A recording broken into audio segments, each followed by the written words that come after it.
পরবর্তীতে উক্ত এলাকার স্থানীয় ব্যক্তিরা যখন ভিকটিম আকাশ ঘোষকে চট্টগ্রাম মেডিকেল কলেজে নিয়ে যান, উপস্থিত চিকিৎসক তাকে মৃত বলে ঘোষণা করেন।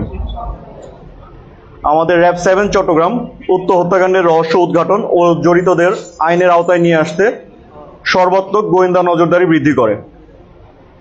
এরই ফলশ্রুতিতে হত্যাকাণ্ডের মূল অভিযুক্ত মোহাম্মদ সানিকে চট্টগ্রাম জেলার চন্দনাইশ থানাধীন রওশনহাট এলাকা হতে এবং তার ভাই মোহাম্মদ ইউসুফকে চট্টগ্রাম মহানগরীর কোতোয়ালি থানাধীন রিয়াজউদ্দিন বাজার এলাকার চৈতন্য গলি হতে এবং শাকিল আলম ফয়সালকে চট্টগ্রাম মহানগরীর কোতোয়ালি থানাধীন রিয়াজউদ্দিন বাজার হতে সফল অভিযান পরিচালনার মাধ্যমে আমরা গ্রেফতার করতে সক্ষম হই।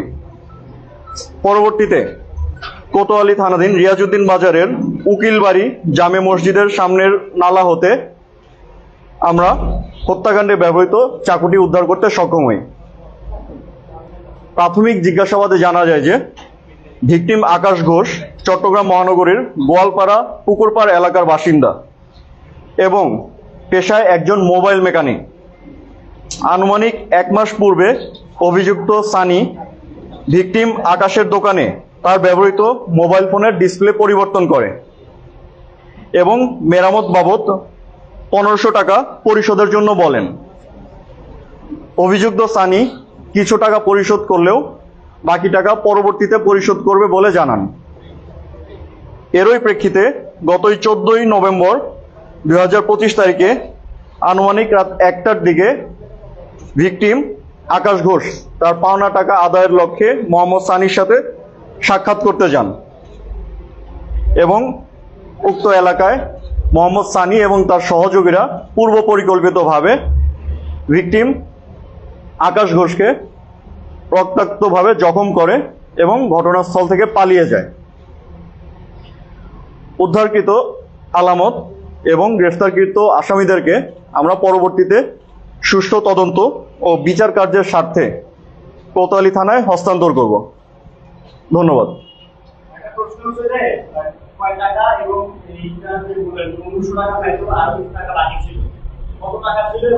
যাওয়ার পরে ওকে আগে থেকে প্রস্তুতি ছিল কিনা যে ওকে মারা করবে, কারণ ওর কাছে আমরা দেখছিলাম যে ছুরি ছিল, সেটা একটু যদি বলেন।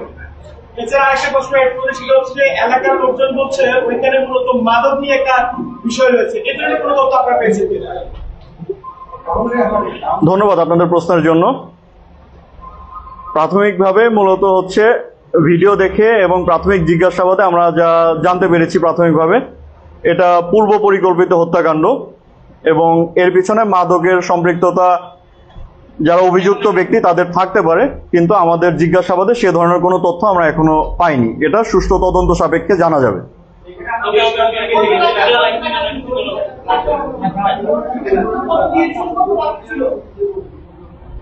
জি,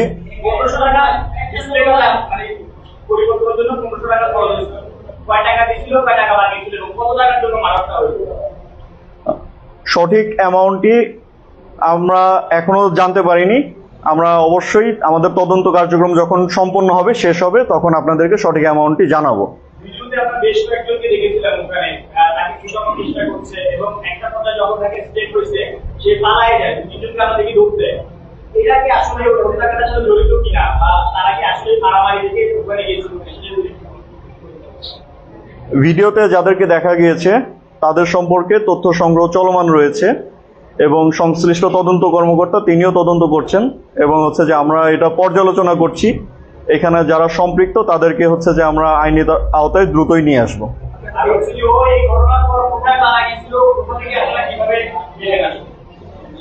ও মূলত হত্যাকাণ্ডটির পরে চন্দনাইশ থানাধীন রওশনহাট এলাকায় পালিয়ে গিয়েছিল, সেখানে তার মামার বাড়ি রয়েছে।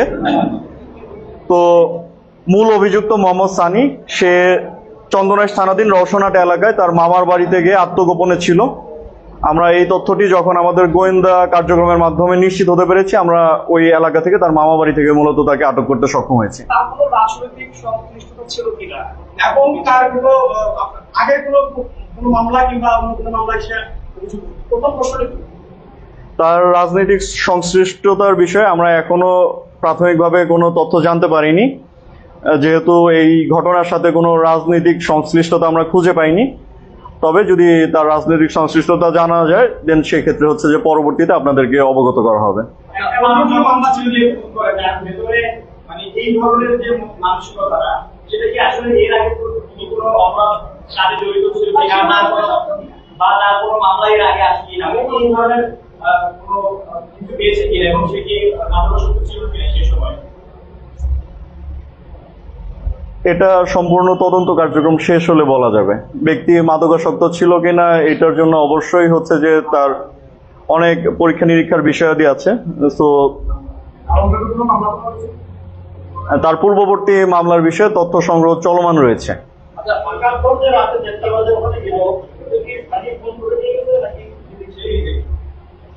আমরা প্রাথমিকভাবে যেটা জানতে পেরেছি যে সানি সেই মূলত হচ্ছে যে আকাশ ঘোষকে ডেকেছিল তার পাওনা টাকা ফেরত দেবে এই মর্মে, এবং হচ্ছে যে যখন আকাশ ঘোষ ওইখানে পাওনা টাকা ফেরতের জন্য যোগাযোগ করতে যায় তখন হচ্ছে যে সে এই হত্যাকাণ্ডটির শিকার হন।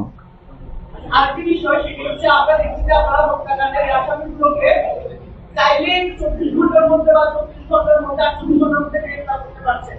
নগরের বিভিন্ন জায়গায় রাজনৈতিক সংশ্লিষ্টতা যেসব হত্যাকাণ্ডে আছে সেগুলো আসামি ধরার ক্ষেত্রে আপনারা কি আসলে আপনাদের কোনো ব্যর্থতা আছে কিনা বা আপনাদের কোনো সীমাবদ্ধতা আছে কিনা? ধন্যবাদ। আমাদের কোনো সীমাবদ্ধতা নেই। আমরা প্রত্যেকটা হত্যাকাণ্ডের সাথে সাথেই সংশ্লিষ্ট ব্যক্তিদেরকে ধরার জন্য চেষ্টা করি। আপনারা আজকের ঘটনাটা পর্যালোচনা করলে